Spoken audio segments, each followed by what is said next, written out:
ఏది అయినా ట్రై చెయ్యి ఆచి చికెన్ మసాలా. ఆచి చికెన్ మసాలా. ఏప్రిల్ 25 డేట్ రాసి పెట్టుకోండి. ఏప్రిల్ 25న కొత్త పార్టీ పెడుతున్నా అని ప్రకటించారు కవిత. తమ జెండా ఎజెండాని అదే రోజు ప్రకటిస్తా ఉన్నారు. శ్రీరామనవమి సందర్భంగా తన భవిష్యత్తు జర్నీపై క్లారిటీ ఇచ్చారు కవిత. తెలంగాణ రాష్ట్ర రాజకీయ యవనికపై మరో రాజకీయ శక్తి ఉద్భవించబోతుంది. కొత్త రాజకీయ పార్టీ ఏర్పాటుపై తెలంగాణ జాగృతి అధ్యక్షురాలు కీలక ప్రకటన చేశారు. ఏప్రిల్ 25న ఉదయం 10 గంటలకు కొత్త పార్టీని స్థాపించబోతున్నారు కవిత. మేడ్చల్లోని మునీరాబాద్ వేదికగా జెండా ఆవిష్కరణ చేస్తామని ప్రకటించారు. ప్రతి గ్రామంలో ఉన్నటువంటి జాగృతి కార్యకర్తలు, ఉద్యమకారులు, ప్రజాస్వామ్యవాదులు, ఈ రాష్ట్రంలో రాజకీయాల్లో మార్పు రావాలనుకునే వాళ్ళందరినీ కూడా మనస్ఫూర్తిగా ఆహ్వానిస్తూ ఉన్నాం.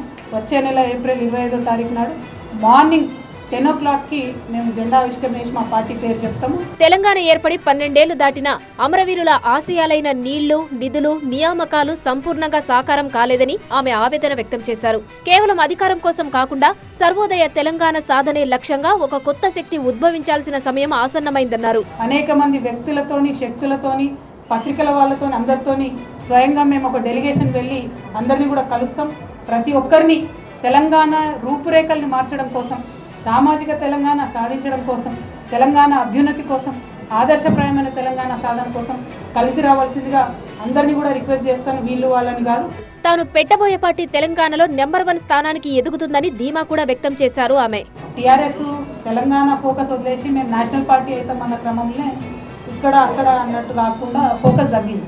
ఇవాళ తెలంగాణలో అసలు ప్రాంతీయ పార్టీయే లేదు కదా.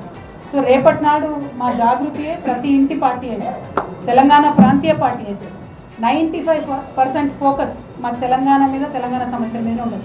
5% దేశంలో జరుగుతున్న అంశాలు గమనించాలి కాబట్టి నేషనల్ కమిటీ కూడా ఒకటి ఉంటుంది. నిజామాబాద్ వేదికగా మాట్లాడిన కవిత ఈ ప్రాంతంతో విడదీయలేని అనుబంధం ఉందన్నారు. నిజామాబాద్ కోడల్ని, తెలంగాణ బిడ్డను. ఈ మట్టికి ఉన్న శక్తి అపారమైనది. నిజామాబాద్ గడ్డ నుంచి తీసుకునే ప్రతి ఆలోచన, చేసే ప్రతి నిర్ణయం ఖచ్చితంగా దేశ రాజకీయాలను ప్రభావితం చేస్తుందని ఆమె ధీమా వ్యక్తం చేశారు.